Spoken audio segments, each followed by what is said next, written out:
Hence, this time, tuturuan ko kayo kung paano gagawa ng introduction doon sa inyong research paper. But before that, for those who are new to this channel, I want you to subscribe and then hit the notification bell so that if I have new videos relating to writing, research in education, you will always be updated. So this time, gagawa tayo, no? Tuturuan ko kayo kung paano gumawa ng introduction based on the guidelines that I provided in our class. So, if you try to look at this, there are only four elements that you are going to do for you to be able to complete your introduction. So, first, you have to make sure that your first paragraph talks about the importance, no, of your study, so that you could be able to capture the readers and they are motivated to read your manuscript or research by showing them why there is a need to write, no, for this paper. Your second paragraph talks about the legal basis.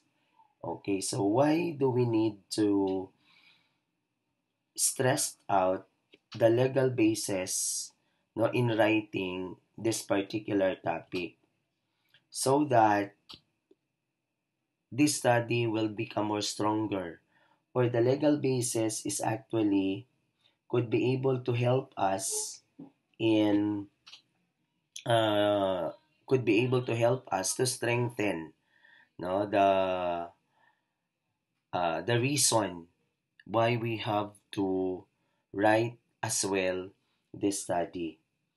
Your third concern is, of course, no, you have to cite the gaps. So when we talk about gaps, it talks about problems, it talks about challenges. So how are you going to do this in making a research, no? So the gap should be presented in an inverted pyramid. And of course, when we say inverted pyramid, kailangan siya um, nandun yung international scope, um, national, and then zero in to your local.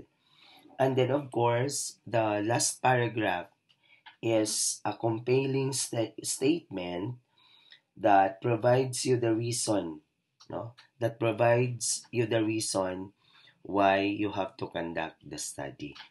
Okay, so this time we need to have the aid of the internet as well as the AI. So yung AI is actually an aid, no? Ito yung nagpapadali kung paano natin gawin, no, ang ating research or introduction in an easiest way. So on my end, no, on my end I used Gemini. Okay, so ito yung ginagamit ko, ang Gemini. Okay, so ang Gemini is actually meron naman siyang libre. No, you could be able to access this for free. However, of course, kung free lang talaga, okay man din siya. However, it is limited. Okay. So, kailangan dito rin sa Gemini, you are going to use your personal email ad kasi pag you are going to use your company email, um, no, it will not be accepted by Gemini. Okay, so if you try to look at this, I am using Gemini Advanced, meaning to say I subscribe, the app. So kanina, as what I have told you, when you are going to complete your introduction, there are four elements to be done. First, you should have to cite the importance. Second, you should have to have the legal basis. Third, you should have to present the gap. And fourth is a concluding statement why you are going to conduct the study. Okay, so first, no, with the use of an AI. So, for example, our study is entitled um, Customer Preferences and Satisfaction Among Tea Shops in Butuan City. Okay, so halimbawa, that is our title. Okay, so here, our first paragraph will cite the importance. So, how are we going to use AI? So, dito sa AI, right question deserves right answer. So, dapat alam mo kung ano ang itatanong mo kang AI so that you could be able to be provided with a correct answer. Okay, so, ganito yung gagawin natin.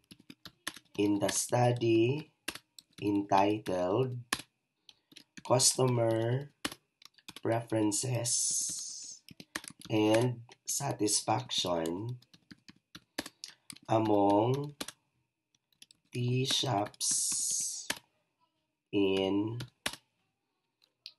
Butuan City. Okay.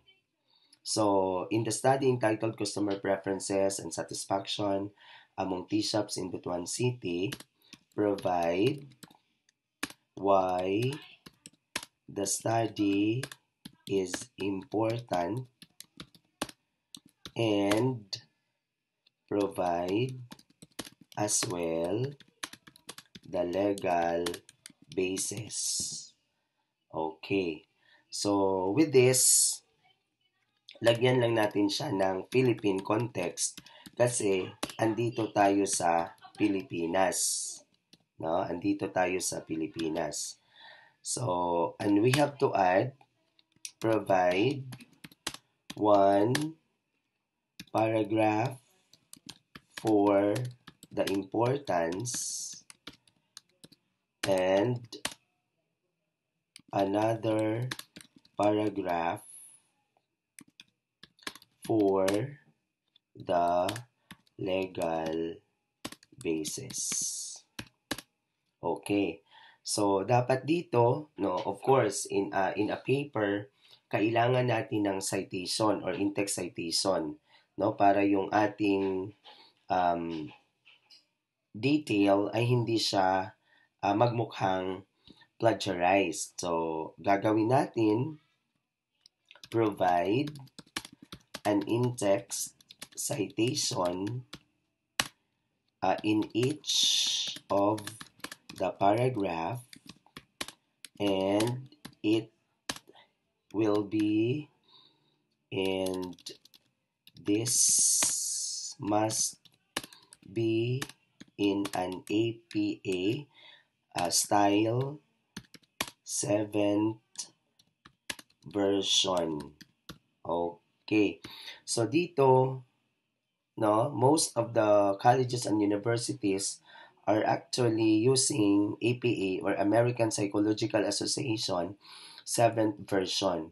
And then we have to click the prompt. So titingnan natin. So if you try to look at this, no? Okay, if you try to look at this, the AI provided us the importance of the study and its legal basis. However, no, however, the citation is in 2016.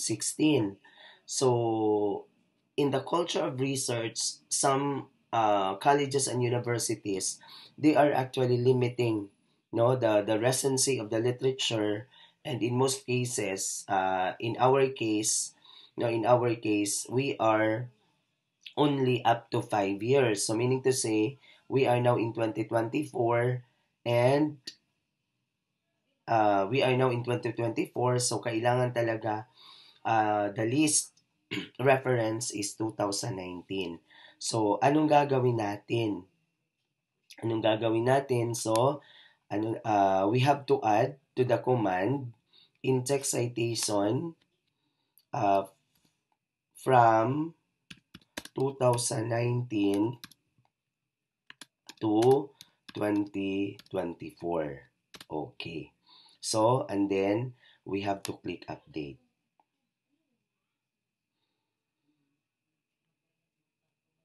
Okay. So, if you try to look at this, nagbago po, no? Nagbago ang in-text citation um, from 2016 naging 2022, and then meron dito 2019. So this is how are we going to utilize AI in writing our introduction. So I hope that you learned something, no, from this video. Next time, we are going to continue this, no. The part two of this is how could we be able to embed as well, or how could we be able to include or to present our gap in making a research paper in writing an introduction. So just wait because we will have a part 2, part 3, and part 4 of this video presentation. So thank you so much for watching. God bless everyone and stay safe.